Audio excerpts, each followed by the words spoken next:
বাংলাদেশের আকাশসীমায় যদি কোনো দেশের যুদ্ধবিমান প্রবেশ করে তবে কি হবে? এক্ষেত্রে প্রতিপক্ষের যুদ্ধবিমান hello guys, welcome back to another video. Viewer फिर से बहुत ही ज्यादा इंपॉर्टेंट वीडियो लेकर आप लोगों की खिदमत में हाजिर हुए हैं। वीवर बांग्लादेश का जो रडार सिस्टम है वो भारत और म्यांमार से बेटर है। क्या है रियलिटी, आप लोगों को इस वीडियो में नॉलेज मिलने वाला है। अभी तक आप लोगों ने हमारे चैनल को सब्सक्राइब नहीं किया हुआ तो जल्दी से हमारे चैनल को सब्सक्राइब कर लीजिएगा। बिना टाइम वेस्ट किए वीडियो को स्टार्ट करते हैं। বাংলাদেশের আকাশসীমায় যদি কোনো দেশের যুদ্ধবিমান প্রবেশ করে তবে কি হবে? এক্ষেত্রে প্রতিপক্ষের যুদ্ধবিমান ভুলবশত প্রবেশ করতে পারে অথবা অসৎ উদ্দেশ্যে প্রবেশ করতে পারে, কিন্তু বাংলাদেশ তাকে ধ্বংস করবে কিভাবে? দ্বিতীয়ত, ধ্বংস করার পূর্বে তাকে প্রথমে শনাক্ত করতে হবে। বাংলাদেশ এয়ারফোর্সের কি শনাক্ত করার সক্ষমতা রয়েছে? শনাক্ত করার সক্ষমতা সম্পর্কে জানার পূর্বে আমাদের জানতে হবে বাংলাদেশ এয়ারফোর্স কী রাডার সিস্টেম ব্যবহার করে। বাংলাদেশ এয়ারফোর্সের প্রধান রাডার সিস্টেম ইটালি লিওনার্দো কোম্পানির তৈরি। এগুলো হচ্ছে সেলেক্স RAD-31DL, যার রেঞ্জ সর্বোচ্চ 500 কিলোমিটার, এবং ক্রোনাস ল্যান্ড 3D রাডার, যার রেঞ্জ 250 কিলোমিটার। এই দুই ধরনের রাডার সিস্টেম মূলত বাংলাদেশ বিমান বাহিনীর ভিত্তি। এছাড়াও একাধিক রাডার সিস্টেম ব্যবহার করে, যেমন রাশিয়া, যুক্তরাষ্ট্র, চীন, চেক রিপাবলিক এবং ব্রিটেনের রাডার সিস্টেম। কিন্তু লিওনার্দোর তৈরি রাডার সিস্টেমের মতো আধুনিক নয় অন্য রাডার সিস্টেম। তাই লিওনার্দোর তৈরি এই দুইটি রাডার সিস্টেমের উপর ভিত্তি করে বাংলাদেশ কতটা নিরাপদ এ বিষয়ে আজকে আলোচনা করব। তার পূর্বে আমাদের জানতে হবে পার্শ্ববর্তী দেশের যুদ্ধবিমান সম্পর্কে, অর্থাৎ ভারত এবং মিয়ানমারের। তাদের যুদ্ধবিমানের রাডার ক্রস সেকশন এবং কতটা উচ্চতায় উড্ডয়ন করতে সক্ষম। ভারতের সবচেয়ে আধুনিক এবং কম রাডার ক্রস সেকশন যুক্ত যুদ্ধবিমান রাফালে, যার রাডার ক্রস সেকশন মাত্র 1 স্কয়ার মিটার, এবং সর্বোচ্চ উচ্চতায় উড্ডয়ন করতে সক্ষম SU-30 65,000 ফিট। মিয়ানমারের ক্ষেত্রে সবচেয়ে আধুনিক যুদ্ধবিমান SU-30কে ধরে নেওয়া যায়। সুতরাং বাংলাদেশ বিমান বাহিনীর রাডার সিস্টেম SU-30 এবং রাফালেকে কতটা দূর থেকে শনাক্ত করতে সক্ষম, এটাই মূল বিষয়। বাংলাদেশ বিমান বাহিনী বর্তমানে ইটালির তৈরি RAD-31DL অ্যাক্টিভ প্যাসিভ রাডার ব্যবহার করে, যার রেঞ্জ 500 কিলোমিটার পর্যন্ত এবং detection range 470 kilometre. 5 square metre টার্গেটের ক্ষেত্রে সর্বোচ্চ রেঞ্জ কার্যকর। সেক্ষেত্রে SU-30 যুদ্ধবিমানকে 470 কিলোমিটার দূর থেকে শনাক্ত করতে সক্ষম বাংলাদেশ এয়ারফোর্স। এক্ষেত্রে কোনো সমস্যা হবে না, কারণ SU-30 রাডার ক্রস সেকশন 6 থেকে 14 স্কয়ার মিটার পর্যন্ত। কিন্তু রাফালেকে শনাক্ত করতে হলে 1 থেকে 2 স্কয়ার মিটার টার্গেটকে শনাক্ত করতে হবে। এক্ষেত্রে বাংলাদেশ বিমান বাহিনীর RAD-31DL রাডার 250 কিলোমিটার দূর থেকে 2 স্কয়ার মিটার টার্গেটকে শনাক্ত করতে সক্ষম। সুতরাং রাফালে যদি কোনো ধরনের অস্ত্র বহন করে বাংলাদেশের আকাশসীমায় প্রবেশ করে, তবে 250 কিলোমিটার দূর থেকে তাকে শনাক্ত করা সম্ভব। যদি খালি অবস্থায় প্রবেশ করে তবে 170 কিলোমিটার দূর থেকে শনাক্ত করতে সক্ষম বাংলাদেশের এই রাডার সিস্টেম।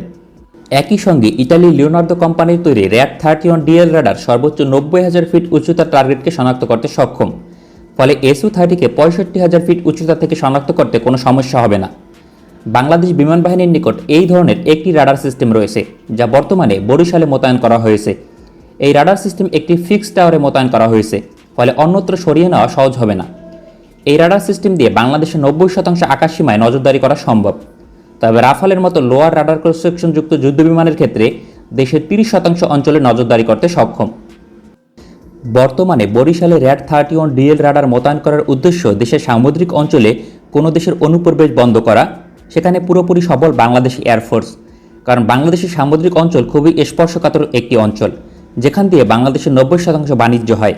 দ্বিতীয়ত, মিয়ানমার এবং ভারত যেখানে একত্রিত হতে পারে এমন একটি অঞ্চলে লিওনার্দো তৈরি রাডার সিস্টেম যথেষ্ট কার্যকর।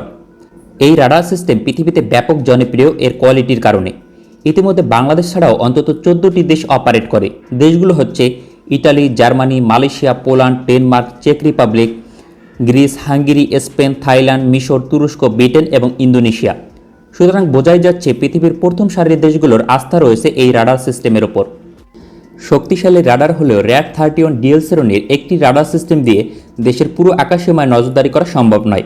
কিন্তু এটা বাংলাদেশের জন্য সমস্যা নয়, কেননা বাংলাদেশ বিমান বাহিনীর জন্য ইটালি লিওনার্দো কোম্পানি থেকে 2019 সালে বাহরাইন এক্সিবিশন থেকে 2টি Cronus land 3D active radar order করা হয়েছে, যা ডেলিভারি পেয়েছে কিংবা পাবে। ধারণা করা হয় এর ডেলিভারি সম্পন্ন হয়েছে, কেননা বাংলাদেশের পরবর্তীতে অর্ডার করে অন্য দেশ ডেলিভারি পেয়েছে। এই রাডারের রেঞ্জ 250 কিলোমিটার। রাডারটি ট্র্যাকে মাউন্ট করা থাকে, ফলে প্রতিপক্ষ সহজে মিসাইল দিয়ে হামলা করে ধ্বংস করতে পারবে না। বিশেষ করে অ্যান্টি রেডিয়েশন মিসাইল নিক্ষেপ করে। প্রয়োজনে রাডার সিস্টেমকে সহজে যে কোনো স্থানে মোতায়েন করা যায়। এই রাডারের আরপিএম 60, অর্থাৎ প্রতি মিনিটে 60 বার 360 ডিগ্রি ঘুরতে সক্ষম, ফলে প্রতিপক্ষের যে কোনো টার্গেটকে সহজে শনাক্ত করতে সক্ষম। মাত্র 2 স্কোয়ার মিটার টার্গেটকে 250 কিলোমিটার দূর থেকে শনাক্ত করতে সক্ষম এবং সর্বোচ্চ 90,000 ফিট উচ্চতার টার্গেটকে শনাক্ত করতে সক্ষম।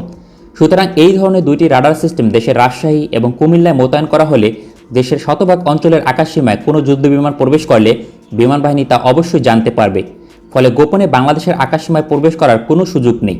तो वीवर आप लोगों ने देखा बांग्लादेश का रडार सिस्टम कितना ज्यादा पावरफुल है। बांग्लादेश की फिजा में आना भारत और म्यांमार की एक बहुत बड़ी भूल हो सकती है। अगर बांग्लादेश को नुकसान पहुंचाने की कोशिश की जाएगी तो भारत और म्यांमार को मुंह तोड़ जवाब मिलेगा। बांग्लादेश के पास इतनी ज्यादा काबिलियत है कि वो भारत और म्यांमार को जवाब दे सके और बांग्लादेश के साथ खड़ी है पावरफुल किस्म की कंट्री। चाइना, पाकिस्तान और तुर्की जैसी कंट्री बांग्लादेश को सपोर्ट कर रही है और भारत और म्यांमार बांग्लादेश का कुछ नहीं बिगाड़ सकता। इंशाल्लाह बांग्लादेश जो है वो बहुत ही ज्यादा सेफ होगा और भारत और म्यांमार बांग्लादेश के साथ ऐसा बिल्कुल नहीं करना चाहेंगे। अगर आप लोगों को मजीद इन्फॉर्मेटिव वीडियो देखनी है जल्दी से हमारे चैनल को सब्सक्राइब कर लीजिएगा। मिलते हैं आपसे नेक्स्ट वीडियो में इंशाल्लाह, तब तक के लिए अल्लाह हाफिज।